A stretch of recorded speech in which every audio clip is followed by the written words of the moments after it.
What's up, guys? Welcome to the Reborn podcast. I'm Ashley Horner, and I have a special guest today, Miss Brittany, and she came down from Richmond area to join me today as my guest, and we are going to have a little bit of Knob Creek to kick off our podcast today. This is actually one of my favorite whiskeys. It's very good. Do you drink whiskey? You're not really a whiskey person. Please. Man. Yeah. Please. And then on the shot glass, which is incredibly fitting, it says, "I'd rather be your shot of whiskey than your cup of tea." How true that is. So Right. Cheers to episode 1, Reborn. Yeah. Yeah.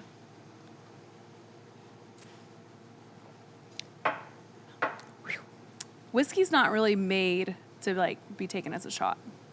I mean, But we did it. That's fine.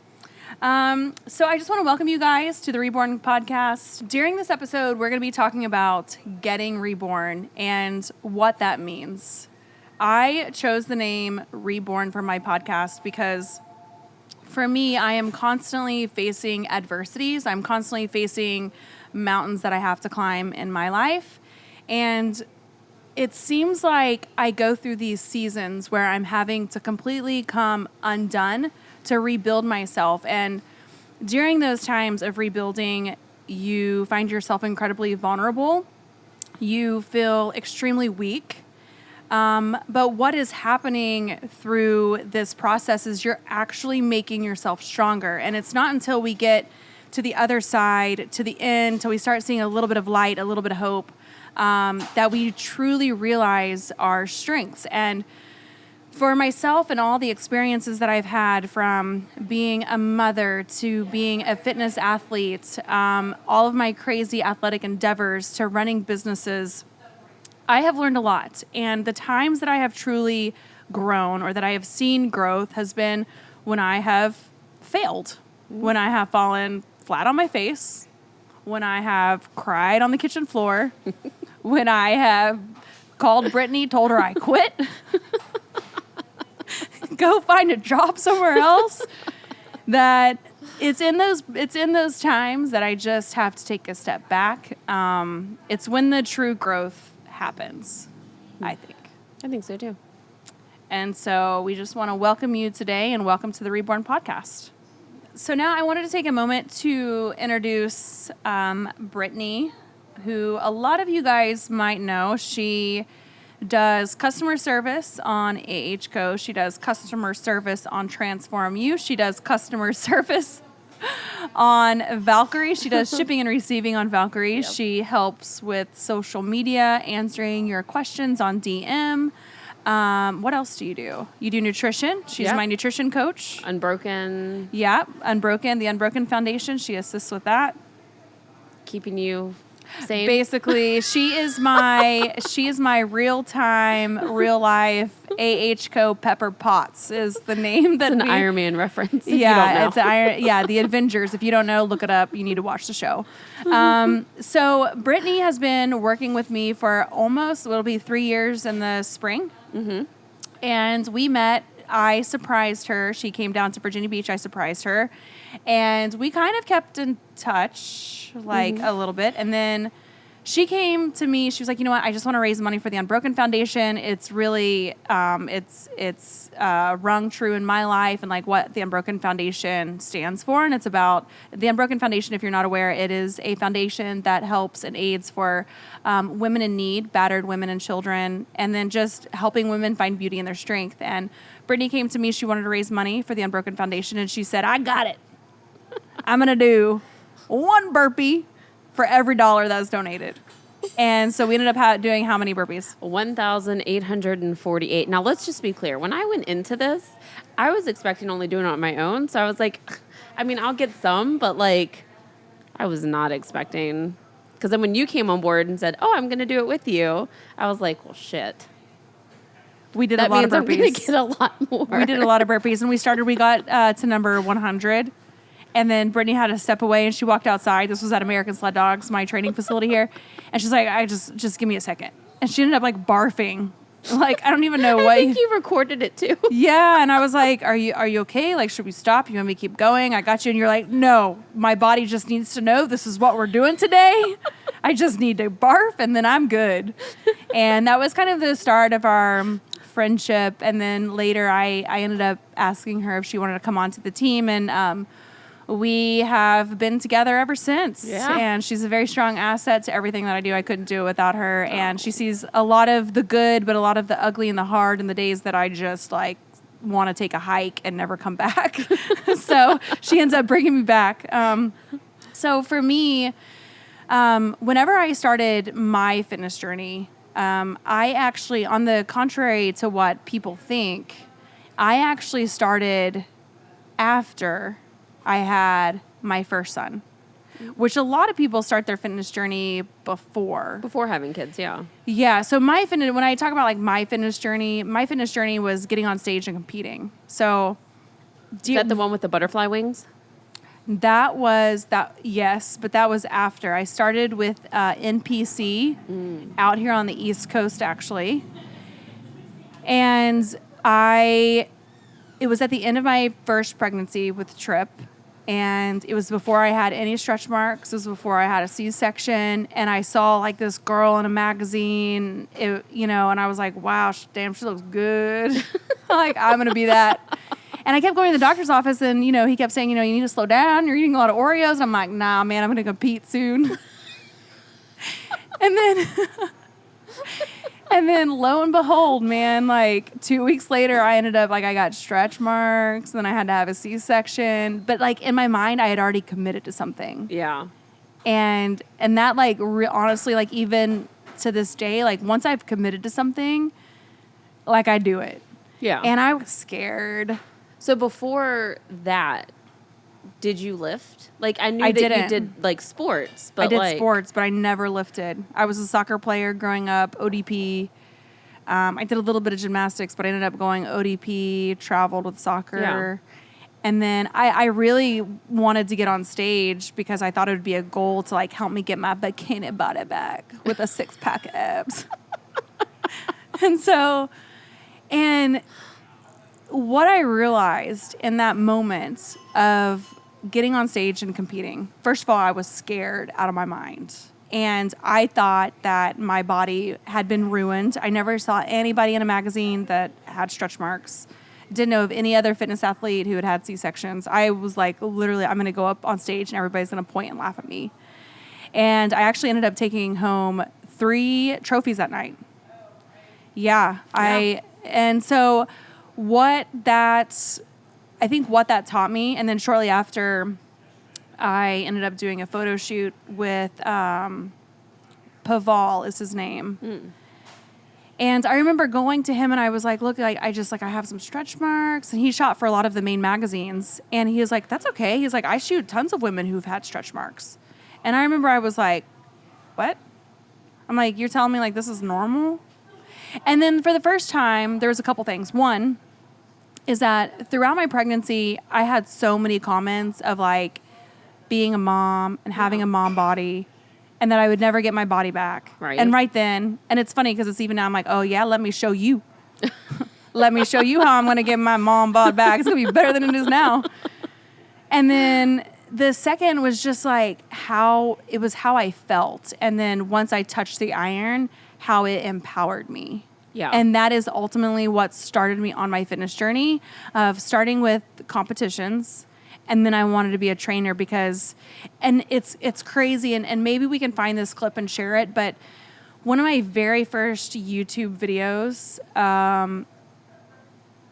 Cash would have been like maybe a year old. Mm-hmm. I'm on my YouTube filming myself and I sincerely, like, I'm so passionate about it. I was like, if I could change one life, if I could save one life, then my job is done. And that was like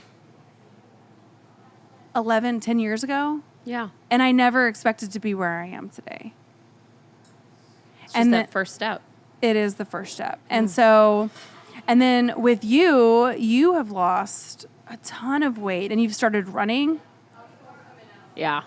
And the furthest because there's been times that I've been like, hey, Brittany, come run with me. And she's like, I'm going to be your water girl. I'm going to be sitting here watching you do laps. I'm like, nah, fam, I'm good. Yeah, you're like, I'm good. I'm not running. I don't run for anything. But you've started running. I have. Yes. Really not on a schedule, kind of when my body and my mind feels like it. Because I feel like forcing it makes it even more miserable. But with everything going on and the gyms being closed, you know, lifting was my outlet. Lifting, feeling every fiber of my body, pulling heavy weights was how I cleared my mind. Well, I don't have that right now with everything being shut down. So I was like, what else can completely exhaust my entire body? Oh, running. Sucks. So when did you start lifting weights first? When was the first time that you were like, I'm going to pick up this barbell? Do you remember that? So I started at 242 pounds in May of 2015.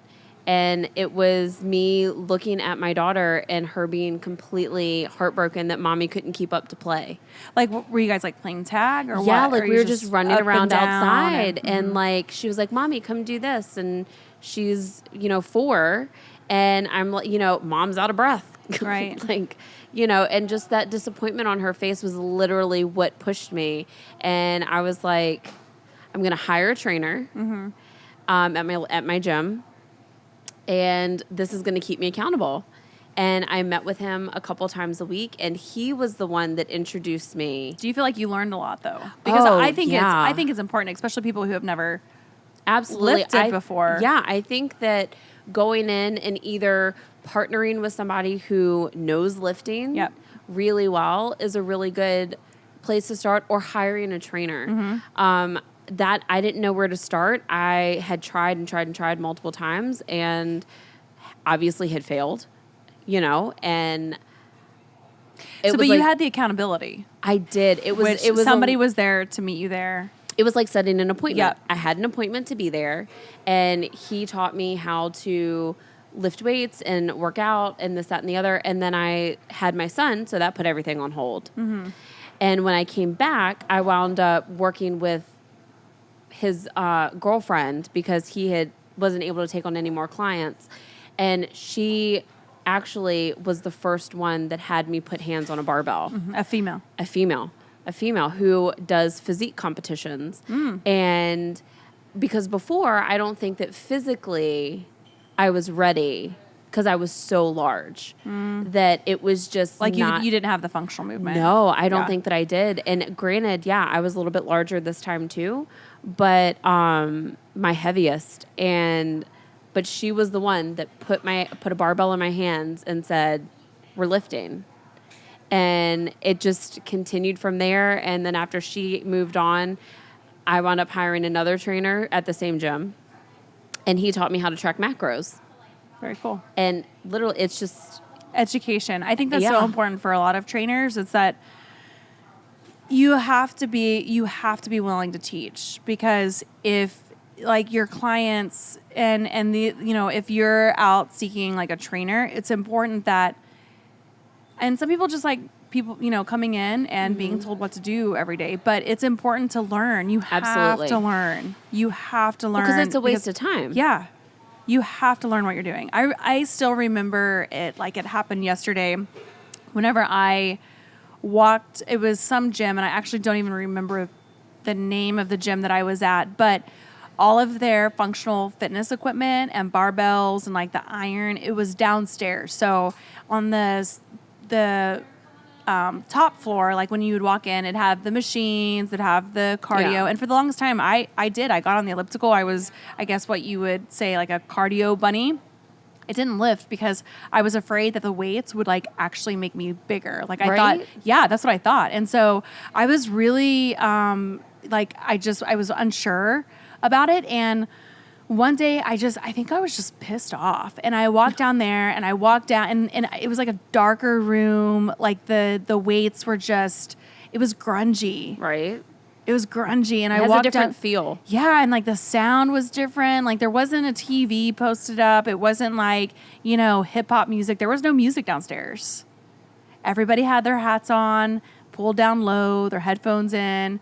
And I'll never forget when and of course, like I walked downstairs and I was so scared and intimidated.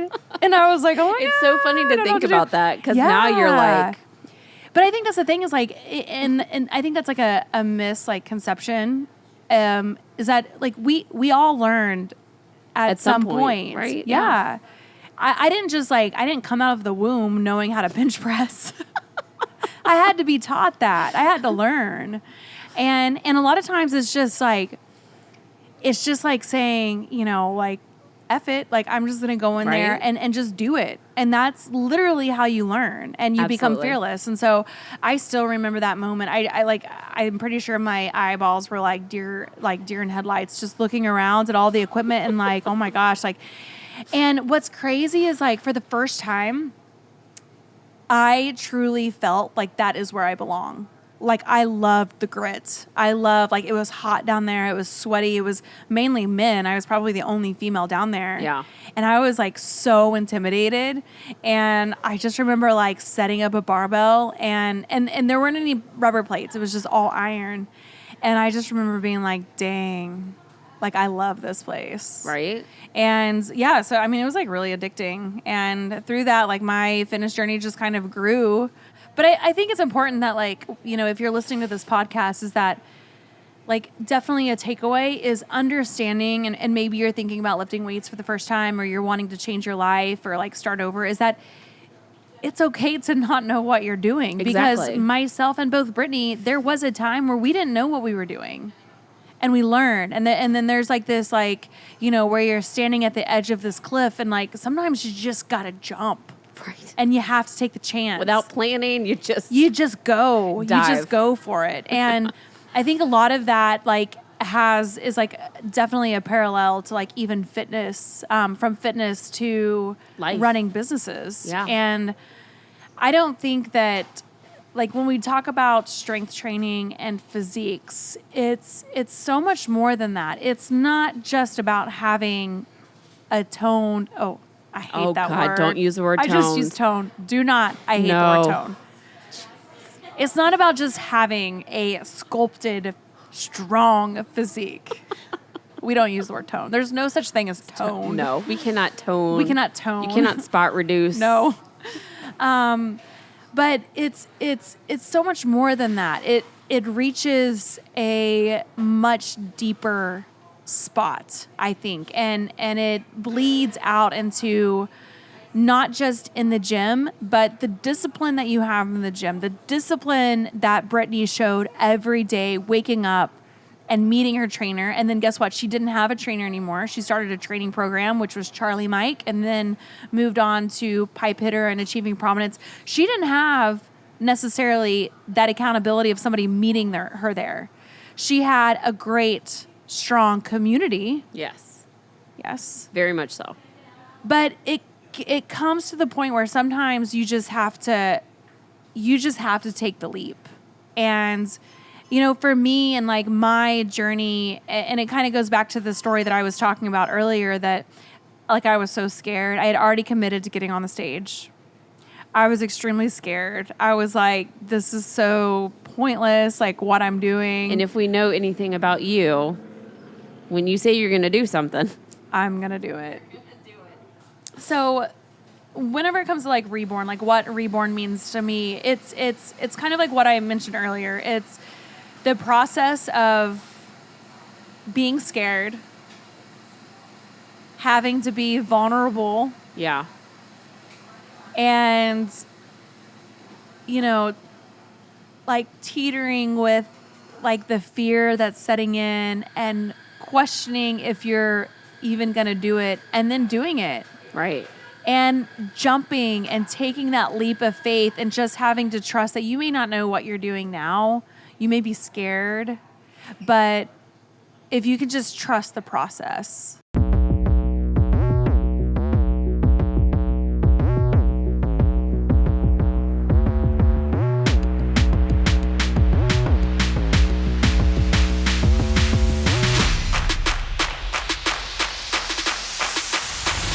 All right, so we have some questions, ma'am. Bring it. I don't know what these questions are, by the way, so.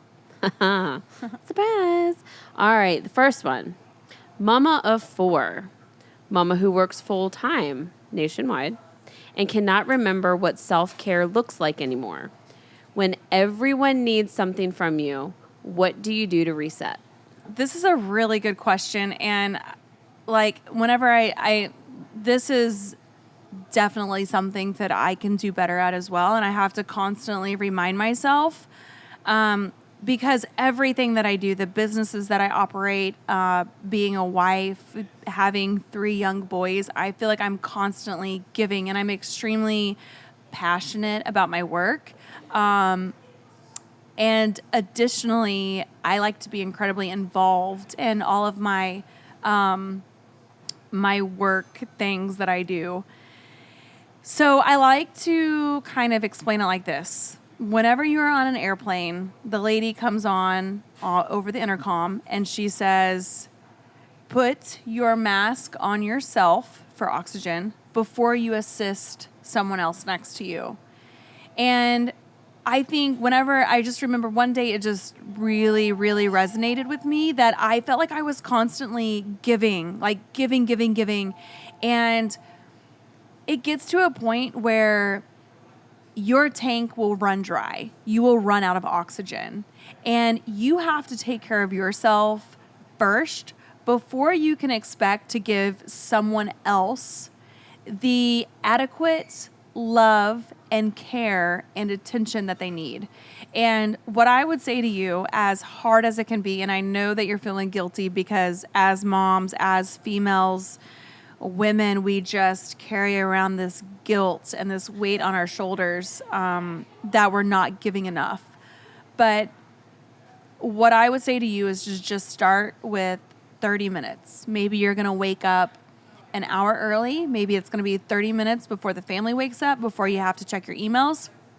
And spend that time in meditation. Maybe you want to get a workout in, but start small and know that you have to fill up your cup of life before you give somebody else life.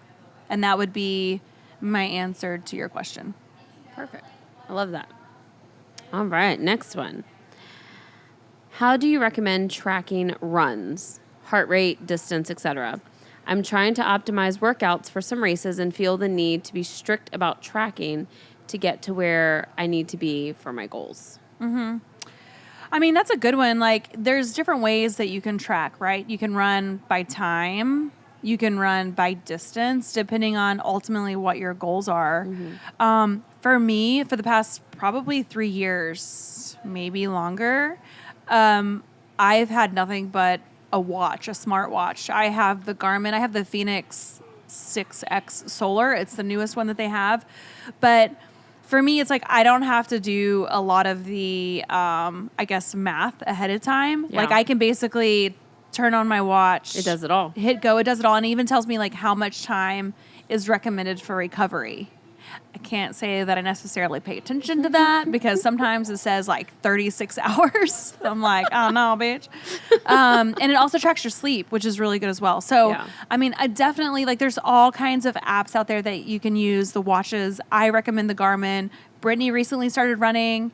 What Garmin do you have? The Forerunner 245. 245. Yes. And you think it's easy to use? Oh, absolutely. It there's lots of stuff that you can do with it that it tracks that I didn't even realize. What watch did you have before that? I had a Polar A360, and it was just kind of it was just kind of basic. Yeah. And kind of uncomfortable to wear, but I wanted something that tracked a little bit more. And this was just, I asked all my girlfriends, everybody that I know that has a Garmin raves about them, and I was like, I'm kind of sold on it. And until you get one though, then you're like, I get it now. You don't know. I get it now. Yeah. But it's been great tracking everything that I need. Yeah. So there, you have options. There's tons of apps like smart watches and stuff.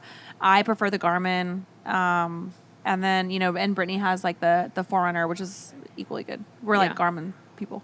We are Garmin people. They're great. So. All right, next one. How can I defeat stubborn belly fat so I can get abs? There's a lot of S's on that. Abs. All right. So stubborn belly fat. That is actually, yes, you can lift your core, train your core every single day. In fact, I 100% recommend if you're wanting to build the strength of your core. And I actually like to call it the trunk, because the core is like, the trunk, I think it means more just like it wraps around, like it's your obliques. It even goes into your back. Like it's so important for you to have a very strong trunk. And you can lift that heavy every single day. But if your diet is not on point, if you don't have good discipline when it comes to eating, then you may never see your abs. Like you could have like the most rock out 6-pack ever, and you may never see that if your diet is like shit. So, but even I think some people may not see it at all, like genetics. Like it takes. I don't think people realize how long it takes to get, and how regimented you have to be to get 6-pack. Yeah, but also it's like, I mean, right? You might want to get a 6-pack, but I feel like that is also such a like a stigma, like that you're not in shape unless you can see your abs. Yeah. That's not true. That is not true. No. I think that possibly changing your thought process, you might like visually want to see abs, and which is good. It's like a fine goal, but know that there's like so much more there's so much more to being fit and to being healthy than just being able to see abs. Absolutely. And abs are made in the kitchen. Yeah, they are. Yeah. And for me, I actually noticed a huge difference, and you could possibly try this when I cut out dairy.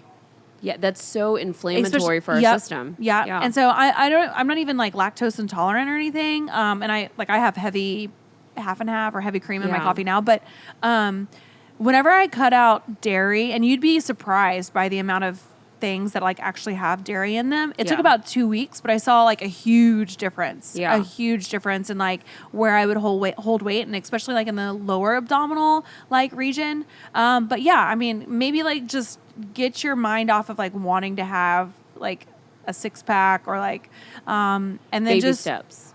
Baby steps, yeah. Train heavy, weighted core, and then focus on your diet. Yeah, that's good. All right. What were your ambitions as a teenager or young adult?